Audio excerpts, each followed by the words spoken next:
No wonder we didn't remember it. Be more creative with your names if you want me to remember what they're called. Yeah. Take me to Spaghetti Island, aka England, or Ireland, whichever eats more spaghetti. Because it's not Italy, that's for sure. We're doing great, guys.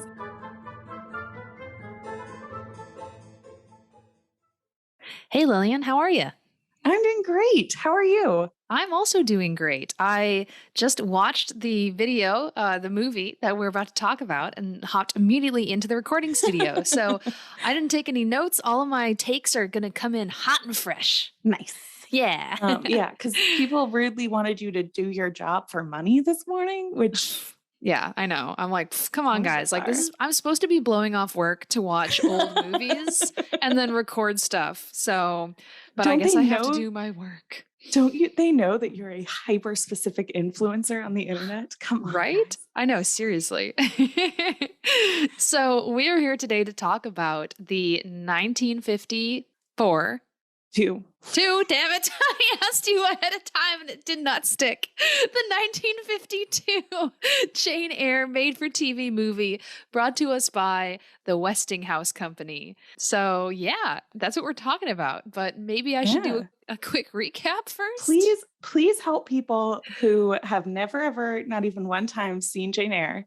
And not only did they were like, you know what, I feel like probably really captured it, the 1952 TV movie put on by Westinghouse Productions. Yeah. And I think that I don't want to like watch it. I just want to hear someone else recap it for me. So for that hyper specific audience, Piper, what did we just watch? Oh my God. So we just watched a movie in which Jane Eyre, who is a governess, she's just left a sad life at Lowood, which we did not see. She arrives at a beautiful manor, gets welcomed by a housekeeper named Mrs. Fairfax and a sleepy child named Adele. And she's like, this is great and nice, goes to bed, hears a scream, yowl, and then some laughter, and gets like scolded by a spooky lady upstairs in the attic. She's like, whatever, goes back to swinging with the child, teaching the child, numbers and letters, all that jazz. There's the sound of a horse in a distance. A man arrives in a garden. She helps him. She's like, oh, what are people talking about? That guy's not mean. I think he's cool. And then they have lots of little discussions. He has a wife upstairs who comes down, and we see her face, and she sets the living room on fire, and Jane saves him, kind of. And then he has a party to make her jealous, to admit that she loves him, and she admits it. And he's like, great, we're going to get married. But then some dudes come, and they're like, no, you're not. And she's like, oh, bummer, I guess that lady is his wife, and boo-hoo. And so then she leaves, and then there's she goes to the ocean or something, hears his voice, comes back. There's a fire has happened. He tried to save his wife, couldn't. So now he's single and ready to mingle and blind. And Jane's like, I'll love you. The end. It was 1 minute and 16 seconds. Yay. I love the idea of Rochester like being ready to go clubbing, but he's blind now. And Jane shows back up and he's like, damn, I was finally going to get back out there. Well, I guess the love of my life came back, so it's fine. Aw, rats. I had just put on my dancing shoes, but oh well. So I think the first thing that jumped out to me watching this, which I did mention to you when you let me know that you did need more time to finish watching the movie / start watching the movie, is we just watched this.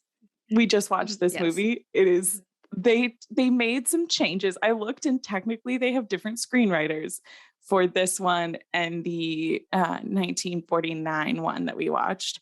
They are both Studio One productions. Obviously this one has a much more vocal sponsor, but it's the same movie. So if you watch the 1949, you're like, I liked it. I just wish that Charlton Heston wasn't in it and a man with weird teeth was instead.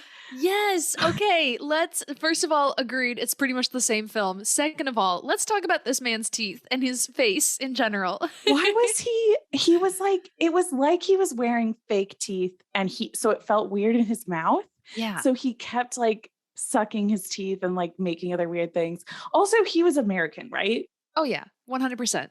They did not even like pretend. Like, she had like a mid-Atlantic accent, which is fake Hollywood. And then he just like didn't even pretend a little bit. They were like, people don't know. If I just talk a little fancy, they'll think I'm British. Americans are dumb, which technically true, but it's me. He sounded very much like his voice sounded like a voice you would hear in like radio dramas at the time, which probably 100% he's done radio drama work. So that's probably why it sounds that way. But yeah, no, like because like the quality of the recording, which by the way, thank you so much, friend of the podcast, who sent us an email and said, hey, here's a version for you that's on the Facebook group. So thank you to the person who recommended it to us, and thank you to the person who uploaded it originally so that we could watch. Yeah. You all are amazing. But continuing on, this guy, because there wasn't a very high quality picture of him, I didn't get a good look at his face until like a scene at the very end when they finally did like a steady close up of his face when he's blind in the garden. Because before that, the way the shadows and like the distortion of the camera quality, he looked like he had weird jowls, or he looked like he had a scar in the corner of his mouth. And yeah, his teeth protruded in a weird way. It definitely gave the impression that the actor had like false teeth in, which maybe he had like really bad teeth. And so he was wearing almost like dentures to like make him look like he had nicer teeth, but it bulged his cheeks out in a funny way.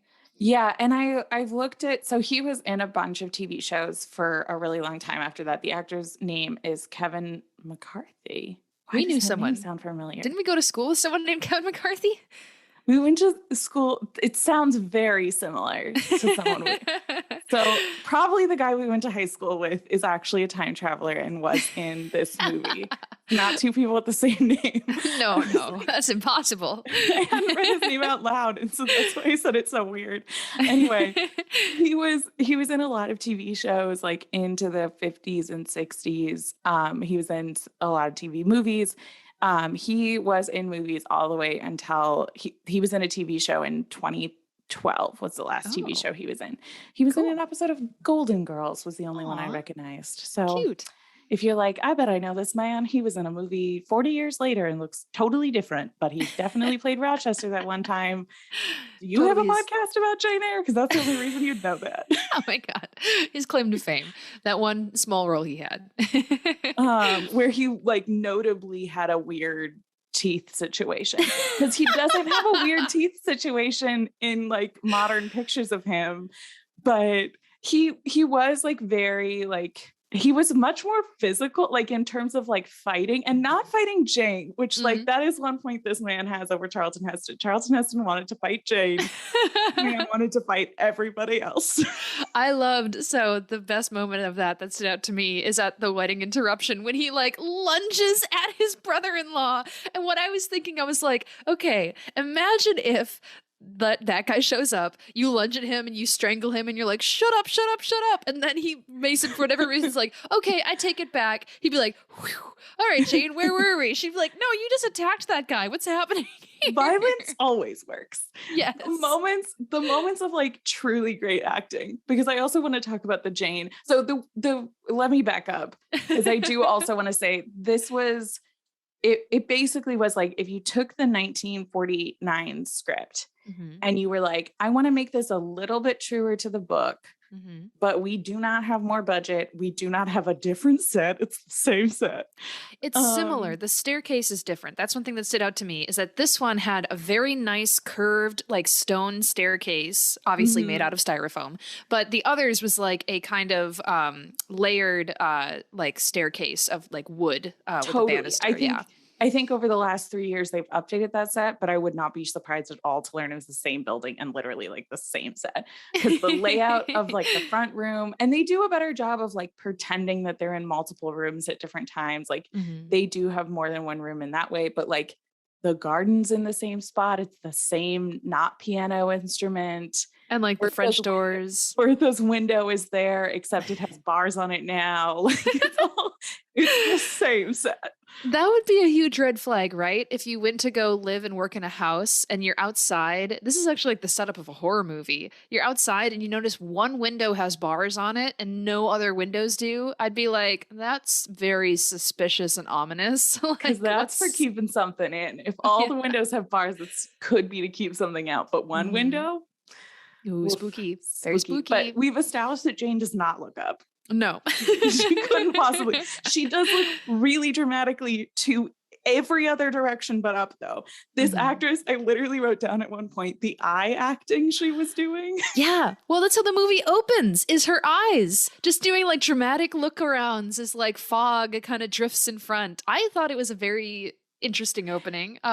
If it's like a nowadays thing, I wouldn't give it any kudos, but for the time and the budget, I'm like, oh, well, that's kind of fun and different. Well, and also, like, as we established in the spectacular commercials, which I don't think you got to watch because you had to rush through it. I was skipping the commercials. They were so first of all, Westinghouse, wonderful. I'm really excited about their whole frost freeze fridge situation. I learned a lot about that. So unlike other frost-free fridges where you have to like dump out a little thing, like this has an automatic situation with a magic button, and you might go magic button. Well, I have to probably press that magic button. No, you don't. It counts how many times you open the fridge and it magically does it itself. Wow. So that's why the button is so magic. Do I understand defrosting fridges other than that time that I had to do it in college with my mini fridge? No. The fridge of the future today, but in the past. The fridge of the past in the past, you know?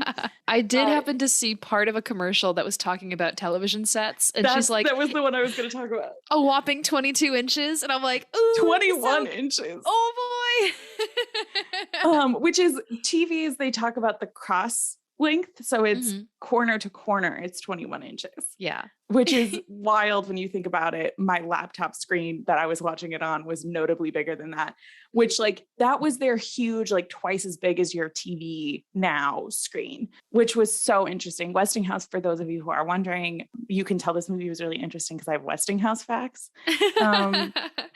It is still a company that makes appliances and electronics. So they still do that. But they also like basically through this creating these TV movies and stuff, essentially like accidentally created a production company, and that spun off and became part of Viacom and then ultimately part of Paramount. Hey. But I just find that really funny that they basically were like, we need to get our commercials on something people will watch. Let's make movies and then put our commercials in between them. Well, there you go. That's the whole studio cycle in action, right? And am I crazy, or isn't it, you know, when you were little and you'd stay at home sick with the cold and you're watching daytime television and there'd be all those ads for, I'm thinking of Publishers Clearinghouse, the ones that give the people a check every day for the rest of their lives or whatever, when they bring in the big cartoon checks. And I was like, is this them? None of those facts sound right, but that's so amazing.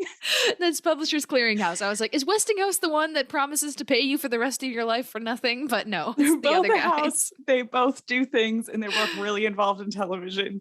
And Piper, and that's this, guys. There's nothing to say about this movie. I mean, there's things to say. We're gonna say them, but like, it's a movie. It's very similar to. Did you hear the "Hello, Darling" thing about it's a movie? No. Harry Styles, when asked about the movie on a panel, was like, "It's just such a movie." It's a movie. Like he didn't have anything to say about it, and that's how I feel about this. Where I'm like, they did a movie and they used the same set and they slightly updated the script. And to be fair to them, it is definitely truer to the book than the other ones. But there's so many moments that were like bizarre in the 49 and then clearly the same idea where it's like she comes in and Adele is in there asleep already and they wake her up to take her upstairs. Instead of telling Rochester, like instead of like confessing her love to Rochester, she tells Mrs. Fairfax about it and then says she's going to leave. Yes. There's so many other parallels like that. Like we watch Bertha comes downstairs. Yes. To burn the living room. So she lights the curtains on fire, which we watch happen. And then we do like, there is a little bit more of a reason why Jane wakes up, because we do get evidence that Bertha was outside her door, which is a little bit more true to the book. But Jane goes downstairs, wakes up Rochester. I don't know if you noticed this. He pulls down the curtain that wasn't on fire. So there's like two tattered curtains. One is smoking. The other one is not smoking.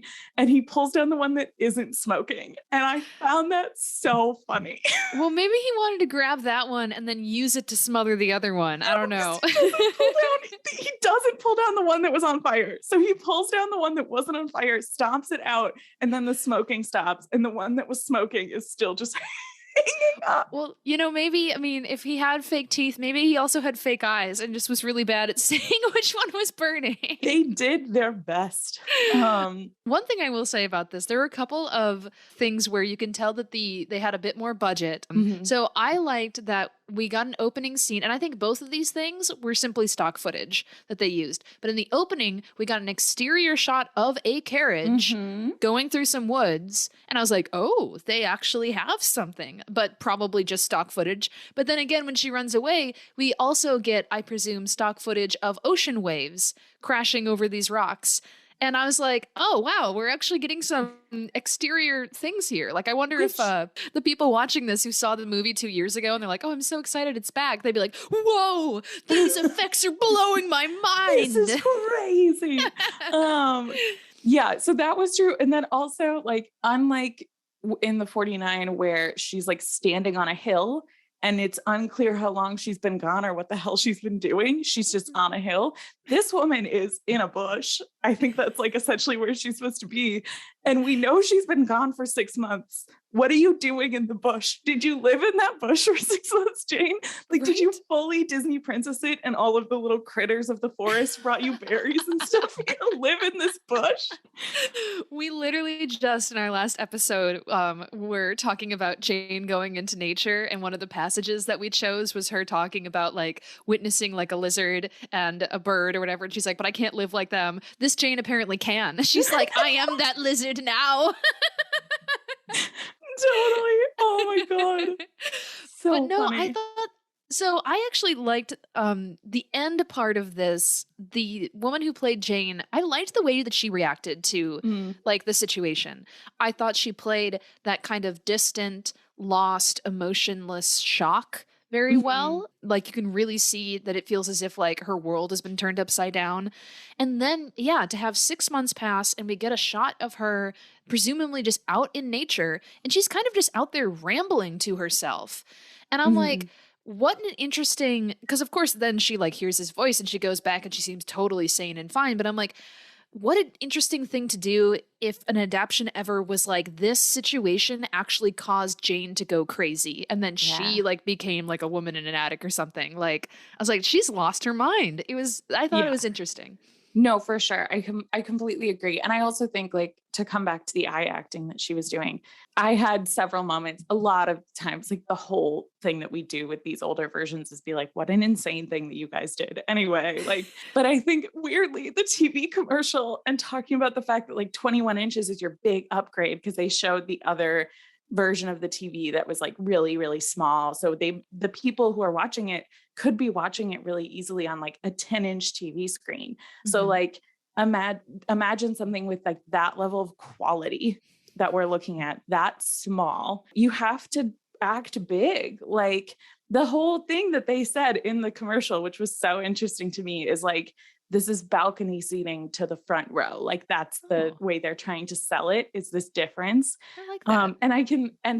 And when you think about that, the idea, we've talked a lot about the fact that these actors seem like they've moved from theater into television, and then ultimately lots of them moved into movies as well.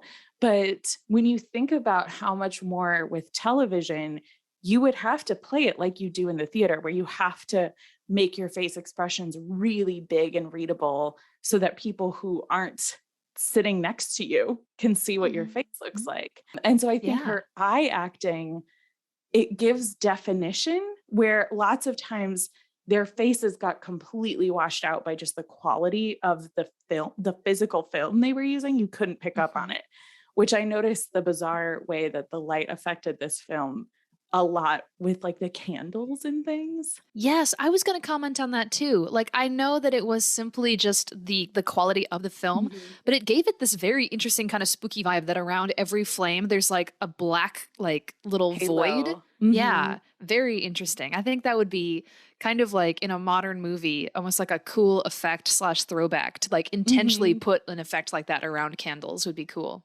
Well, and then even just like some of the other choices that they made too, I wondered about, because I didn't go back and check this in the book, but like my recollection of Bertha with her candle that she leaves outside of Jane's door is always that it's like there was a candle sitting outside her door. And in most of the adaptions that we see, it's like one of those in the little hand-holdy candle containers. A candle holder. Yeah, sure. It was a little candle holder. I think that's the right word. And my brain was just like, no, it's got candle container. Candle container, a little candle container with like a little handle on it that they set outside the door. And it's like very ominous. Like, why would she just set this here? But then in this movie, it's sitting on its side and it's almost like dropped outside of Jane's door, and it hasn't caught anything on fire, which I think the reason they did that back then with a very clearly a real flame is because they just like did stuff like that. And they were like, it might set the whole set on fire, but it's probably going to be fine. Well, they had somebody's kid standing in the wings with the fire extinguisher just ready. A little like 10-year-old boy who like, this is how he's going to feed his family. Oh God. We're talking about the 50s, like it was 1,000 years ago, being like, oh my gosh, it's real. So thinking about, because I was picking up the same vibes about the kind of like theater style performance that we're getting with some of the acting things here. It honestly made me excited for when we eventually get to watch one of the silent films, because I love the idea of like, silent film acting is also typically rather dramatic and over the top to compensate for the lack of dialogue. And so I'm excited to see how Bertha in that one is probably going to be like the most dramatic person. So I can't wait. Which, like, just so people know, we haven't not watched them because we don't want to. We obviously do want to. Most of those are in like film archives, and a lot of those are in film archives that aren't even open to the public. So we would have to travel to the physical film and then get permission from the place that owns the physical film to get to watch it. And I haven't seen confirmation on a few of the like the very first one is one in particular that I've actually reached out to like studios and stuff about, and I haven't gotten confirmation that they actually physically have it anymore. So those are some of the adaptions that like, if you for some reason know somebody who knows somebody, or you found a way to get access to, or any of those things, for those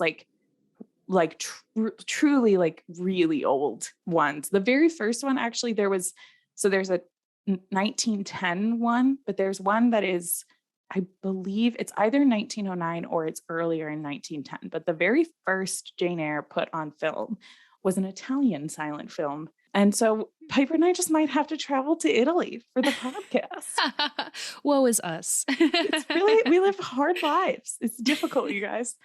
Anyway, that was a tangent. No, it's a good one though. It's something to look forward to wet people's whistles. That's not a weird thing to say. But anyway, a few other things that stood out to me. I loved seeing Rochester's heroism of jumping into that fiery blaze and like people holding him back, being like, no, you can't. And he's like, I must save her. I was like, always good for me. Bonus points to see a Rochester who actually actively tries to save his wife, no matter how he feels about her. So loved seeing that. I freaking loved that when they was doing the proposal scene and like Jane admits her feelings, he like throws his arms open and he's like, hooray, and gives her this big old hug. And then she's like, okay, but I have to leave. He's like, what? We just hugged. We're essentially boyfriend girlfriend now. Basically, you said you liked me and I gave you a hug, which means I like you back. So you can't leave, Jane. Yeah, seriously, these are the rules of the playground. So that was cute, that big old hug. I didn't sense a hint of any kind of romantic spark between these two in their performance, personally. And the hug really sealed it for me when he just hugged her instead of kissed her. And I was like, okay. Although that being said, when he's like begging her not to go, he gave a like sensual neck kiss. And I was like, ooh, TV. Didn't know you'd allow people to smooch each other on the throat. Okay, nice. Yeah, absolutely. It was definitely like there's rules about what you can put on TV and how much smooching there is. So it's like almost the idea of like, well, you can't do more than a 2-second on the mouth smooch. So if you want to get more smoochy, you got to do it like to her neck, which just feels way, like you're right. Like that's way more intimate than giving her a longer smooch on the lip. Another moment that I will give them credit for that was like the first big difference I noticed from the 49 is, so in the 49, they just like don't even pretend that his horse had anything to do with them meeting. And it's just like here's Mr. Rochester. He's come to meet you in a very normal way, Jane. Where this one, she's like wandering in the garden when some man pops out behind a set. Like it's so clearly a set. And he like pops out and he's like, whoa. And she's like, what happened? And he's like, my horse just like threw me off and ran away. The horse is definitely not going to come back. It's definitely not going to be on camera.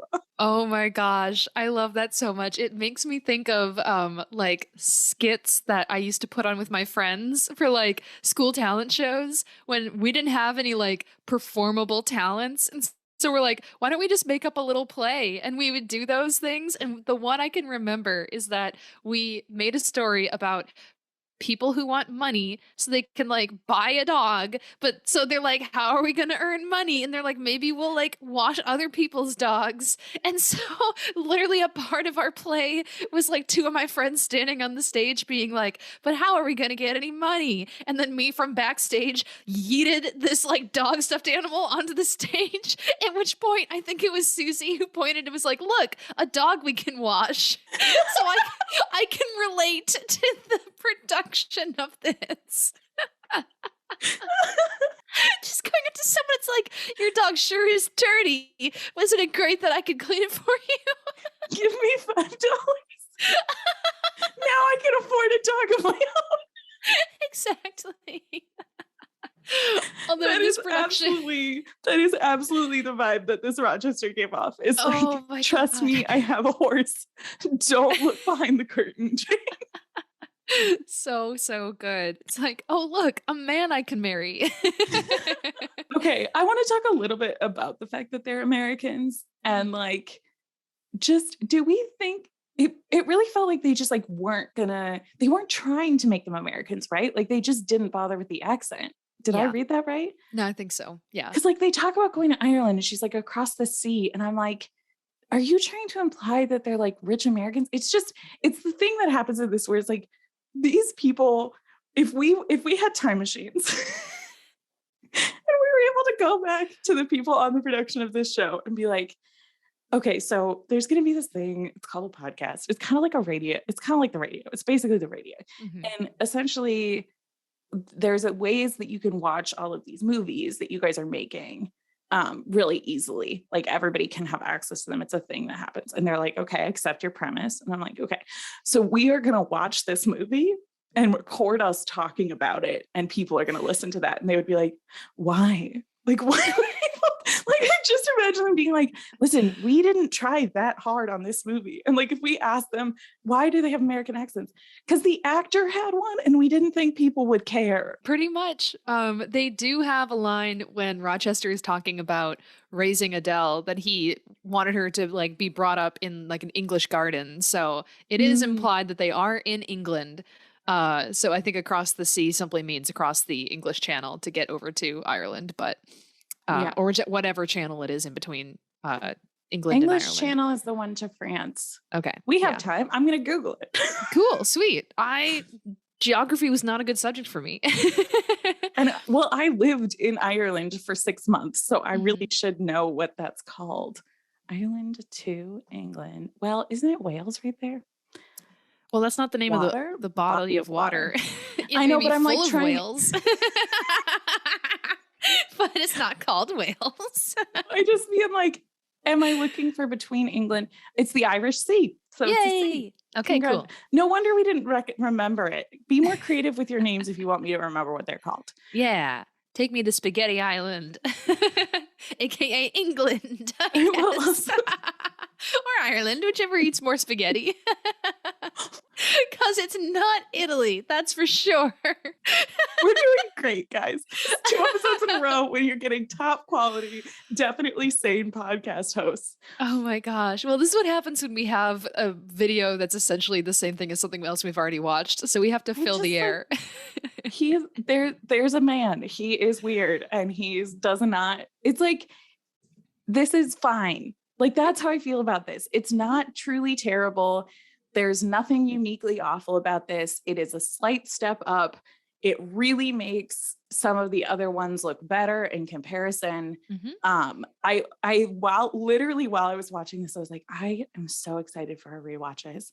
Imagine how good the like 83 is going to look compared to this? Oh my gosh, seriously. Top quality. Seriously, I would love to be in the shoes of someone who grew up watching those versions of Jane Eyre, and then you can be alive in a time when you get like the Timothy Dalton version, or God forbid, the 2006 version. Be like, oh my God, like, Or wow. even it makes the 73. You're like, Yeah. this is an adaptation of Jane Eyre. This is somebody who like read the book. Like, that's honest to God. If somebody told me that the guy who wrote the 49 and the person had only ever seen the 43 movie, like that's what he was adapting, I would not be surprised. And if you told me that the guy who adapted this version, which I do believe they're both men, I looked at the screenwriters because it was the 40s and 50s and women didn't think back then. And if you told me that he had someone describe the book to him, I would believe that too. Yeah. Where the 73 is very clearly written by somebody who knows the book. The 72 even, that's the movie, right? No, 70, not 72. There is a 72. I've been looking at some more adaptations to try to find more of these to sort of fill in some of the other things that we're doing, since that's what our podcast is about. By the way, if anybody, let's talk about this for a minute. If anybody knows anyone who speaks Italian, like is an interpreter of Italian, and or Spanish, which feels more likely. There's a whole Spanish miniseries that there's a very good quality version of that I really want to watch. I would love to know what they're saying. And then the last one is Czech. Cool. So if you speak Czech and you're listening to this podcast, first of all, hello. I would love to be friends. Let's talk about it. But so those are the 3 languages that we're working on. And we probably will end up watching them just without knowing what they're saying, because we know the plot well enough. Yeah. Which I think will also be an interesting experiment. Because, you can interpret a lot just from visuals and acting. Yeah. I could have done this without sound and still gotten the same amount out of it. Exactly. Except for the moment where he's really, really trying to tell her that he for sure has a horse over there. Yeah, right. Then you'd have no idea. You'd just be like, who's that man crawling out of the bushes? It's not a man doing an impression of a horse sound. It's a horse. So I loved Blanche's very enthusiastic piano playing. Like, she sat down and like, because typically when a Blanche sits down at a piano or whatever this thing is, the sonnet or whatever you described it as. Same, close enough. You know what we mean. Yeah. Typically they tend to play like a kind of somber, elegant tune, but this woman sits down, practically cracks her knuckles, is like dun dun dun dun dun, like puts out this like really upbeat tune. And Rochester immediately goes, "No, thank you. You did it." He does it faster than he did with Jane. He goes, "At least Jane is interesting. You're so boring." Right. Although she's like, "Why are you not even looking at me right now?" Yeah, she actually stops her playing because she's like, clearly you don't care about this very exciting piano music. Okay, sorry that you don't have taste, Rochester. Jeez. Yeah, this Blanche knows that Rochester is in love with Jane, and she is not thrilled.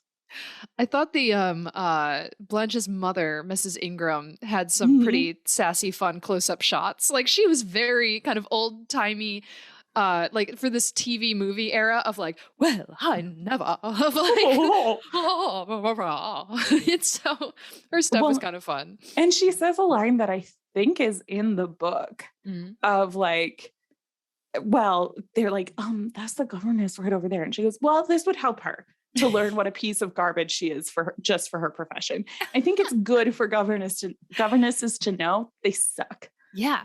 Which is always helpful, guys. That's a hot tip. If you think that somebody for something that is like outside of their control and you've never actually talked to them and you literally didn't even know what they do, if you think that they suck, please tell them to their face, but like not to them. Like tell them to somebody near them after they've confirmed that the person you're talking about can hear you. Yeah. Very good. This is how to be an awful person 101. Yeah, how to be a dick. Yeah. I think, this is not 101. There's some really basic things in 101. And I think this is for advanced users only. Yeah, this woman has already like successfully flying colors past the 101 class. That's where it's like judge people immediately, like don't talk to anyone, know that you're better than people as soon as you walk into the house, all that good stuff. Very good. No pilot in this. Didn't the other one have a dog? No dogs. I would have remembered Charlton Heston and a dog. Yeah, that'd be cute. So no dogs, no horses. Boohoo. I thought it was funny that when it first cuts to like the morning after Jane has arrived and she's pushing Adele on this swing, and then Jane goes to like sit next to her on the swing, and just because of the volume of her skirt, it looks like she's sitting on Adele's lap, and just be like, you were breaking that child's leg. I did write down this Adele is very cute, but so dumb. Yes. Oh my God. Because they're trying to show her teaching, which like in the other adaptations, she's just like sitting with a book and Jane is like correcting her over things. This little girl is like 1, 2, 3, using her fingies, 4, 5, 6. And like trying to spell apple and all kinds of other stuff. And Which like, I can relate. Spelling is hard. Spelling is and hard. she got all the right letters, just not enough of them. Yeah, she's doing it. And it's a different language. She's supposed to have grown up with French, so good for her. But she is also American. Yes, very clearly. Like, it was the only, like, when she first spoke, I was like, okay, they're not even trying with an accent with this child. Fine, whatever. And then it's only when she, like, in reference to her mom, she goes, mama. Like, that was the only hint of an accent that child ever gave. Everything else was like, I got hired because I'm cute. That's why I'm here. Like, you have to make a choice. Do you get a child that is good at acting, or do you get a child that is very cute and closer to the age? And they picked a child that was closer to the age. And there was a few different times where you could see her being like, I have to say like 2 whole sentences in a row. Yes. Let me do this. And like, you can watch her like look up and try to remember her lines, like, mama died. She's like, yes, give me a cookie. I did it. I'll love my cookie now, mom. Actual mom who's not in heaven and therefore has access to cookies. They're like, okay, cut everybody. Can we please get Janice her cookies? Okay, and we're rolling again in 5. Sorry, I think you mean Lillian. I was a child actor who only did it for cookies. There you go. Yes. Look her up on IMDb. Should we talk about our near miss at being child actors? About how we auditioned for TPT Kids? Yes, we did. Piper went and auditioned in a first round for a television show here in the Twin Cities. And then she went, who of my friends, now that we were like 12, right? We were middle school. Yeah. So who of my friends also has star potential, which she thought about again in the future, and look at us now. But we went and did like this weird inside joke skit and never heard from them. Yeah, they were probably looking for kids who could do cartwheels or other amazing stuff. And we're like, here's the thing. We have so many funny inside jokes. You won't get them. You have to be there, but we're just going to like list them off for you. What you don't understand is we can laugh about things that other people don't find funny all day. Listen to our podcast. Oh my God. I love it so much, Lillian. Every single time I have any kind of glimmer of like fame or the spotlight, I'm instantly going to call you and be like, Lillian, hear me out. We just have to train 5 dancing eagles. And we'll get on to America's Got Talent. And it'll be America's Got Talons because it's eagles. And we like start with real birds and then realize that's too hard. So we just throw each other stuffed animals and go, this is really cool. And then we'll just tell inside jokes as we're tossing animals back and forth, And no one else will enjoy it and we will. Oh my God. This is all in the podcast. I love it so much. My last thing that I found funny / notable was at the very end when she returns to him and he's like, oh, are these her fingers? Is there more? And she's like, yes, there's more. Feel, see, and all this stuff. And they're getting together. He like calls her name out a whole bunch. He's just like, Jane Eyre, Jane Eyre. And I'm like, typically whenever like the name of a title of something is referenced in a movie or show, I'm always like, roll credits, joke.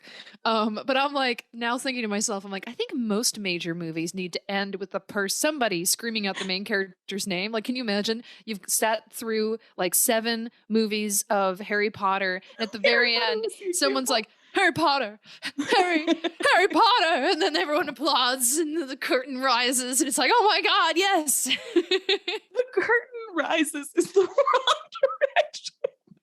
Well, this was, I guess, you and I acting it out before the movie actually starts.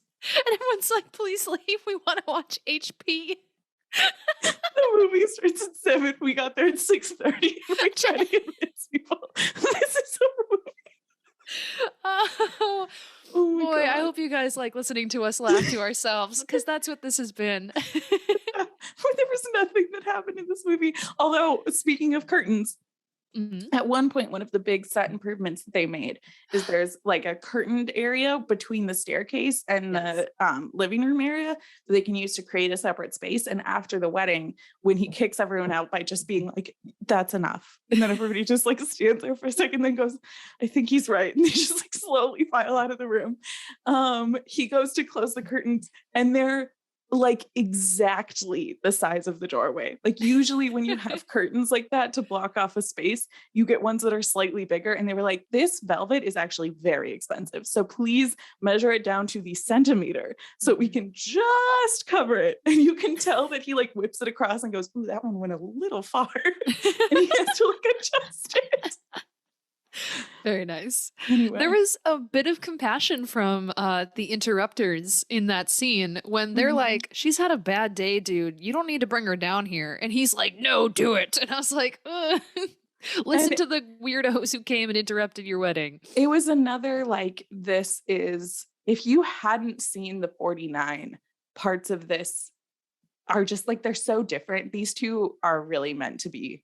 I mean, not meant to be. They're very intentionally not meant to be. But like in the format we're doing, like, I'm glad we watched them in the order we did, because that moment was like, it was different in the 49, but it was clear. This was clearly their interpretation of the 49 moment where they're like, why are you doing this? And then she comes down, and where Bertha in that one is down there for a while, Bertha's down for like 10 seconds and he's just like, go away. And I'm like, well, then why bring her down here? Although they did upgrade, I think in the previous version, she had her hands tied with rope. In this one, she's elevated up to chain link manacles. Yeah, she's even more dangerous, that says. Or they just have more money to restrain her. So yeah, maybe they had to buy manacles for something else since they had it in the costume closet. But she did do a nice little chompy on his shoulder. So yeah, so true. She didn't attack Jane. In the other one, she attacks Jane. This one, she attacks Rochester. This one, I fully believe. The other one, I feel like Jane went, or Bertha went crazy, and it was maybe Rochester's fault, or maybe it wasn't. This one, I feel like this woman just hates Rochester. Yeah. Like, she's not crazy. She knows what she's doing, and it's hating Rochester. 100%. On that note, what are we doing next week, Piper? Well, first we have to rate this version. Oh, God. Okay.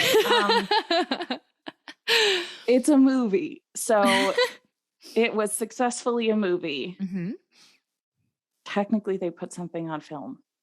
I can't remember what I gave the 49. I think we should go in blind. I think 3 out of 10. 3 out of 10. Bad show. You actively disliked it. Yeah. It was, I mean, it was like fine. They did it. And I would never watch it again. What is your means of ranking? I'm not like, I can't even come up with like a fun thing. Candles. I'll give it candles. There you go. 3 out of 10 candles from Lillian. I'm going to give this a sturdy 4 out of 5 automatic defrosting refrigerators.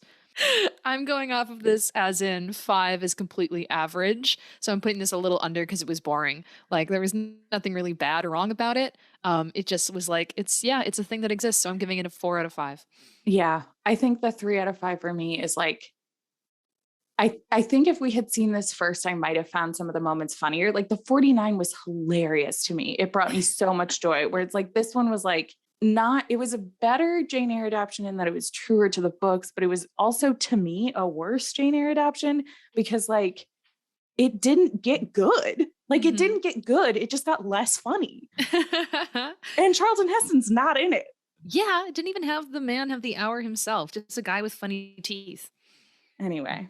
I think that's great. So for listeners who are like, oh, Jane Eyre, they're scraping the bottom of the barrel for Airbuds, doesn't have anything left for that. Wrong 1,000%. We're just committed. We're going to do all of them. Yes. So what are we going to do next week related to Jane Eyre, Piper? So next week we have the incredible privilege and honor of talking about a book review and speaking with the author herself. So this is another phenomenal instance in which someone has reached out to us and said, "Hey, I like what you're doing. I have happened to contribute something to this fandom slash culture of Jane Eyre, and so we have been reading Mr. R, which is part of a rock and roll romance series." Written by Tracy Neese. So we've been reading the book. So we have the honor of speaking with Tracy. We're very excited to talk to her about how she took this classic tale, brought it into also somewhat of a modern era. This is kind of 70s, 80s, sort of with like the rock and roll era, sort of British invasion. It starts out with this band that Mr. Rochester is a part of, and kind of takes us through the decisions he makes and why, based on, the particular influences and choices of this time period. So very excited to chat with her, to talk about the book, give our reviews and everything. So join us next week for that. It's going to be great. Yeah, absolutely. I'm going to be doing a lot of reading between now and when we record the episode, but I've heard Piper has said that it's really good. And from the parts that I've read so far, it is good. I'm genuinely super excited. It's such a fun thing that we get to do because of this podcast. And it is part of a series of 3 books that she has called the Rock and Roll Brontes. So it's different Bronte adaptations that she brings into this time period and does sort of the same thing with. Those are all available for purchase. You can buy paperback copies on Amazon. It's a great option, very cool way to support a fellow fan of Eyre Buds, which is fantastic. And we'll be talking about all of that. We will likely do the same thing we did last time, where part of the review that we do will be spoiler free and part of it will be spoiler full.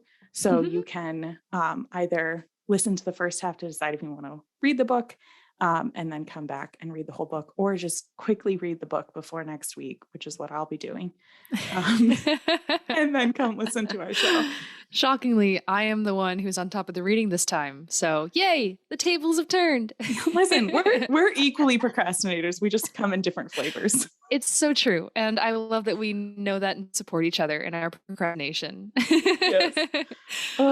So if you are not a procrastinator and want to do something right now, you should go and follow us on all social media platforms. You can find us on the major ones. We are at Eyre Buds, spelled just like the show. And if you have a novel or fanfic or album that you wrote music-wise, composition inspired by Jane Eyre and the story that you want to share with us, have us review, tell us all about it via email. We are airbuds@gmail.com. We'd love to hear what you've got.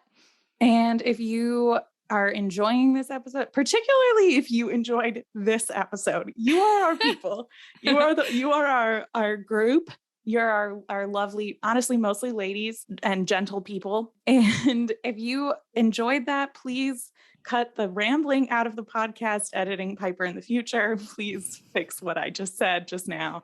And go on your preferred podcast platform and give us as many stars as you feel we've earned and write a couple of sentences. It's really, really helpful. We love hearing feedback from you guys. It helps other people find the podcast, and tell your very specific literature friends that you know to come listen to this podcast as well, so we can find more of our people and bring them together under the umbrella of Jane Eyre. Yay! It's a big umbrella and there's lots of love here. So we'd love to hear from you guys, and we hope that you tune in next week. So until then, we love you. Happy Jane Eyre reading and watching. Bye. Bye.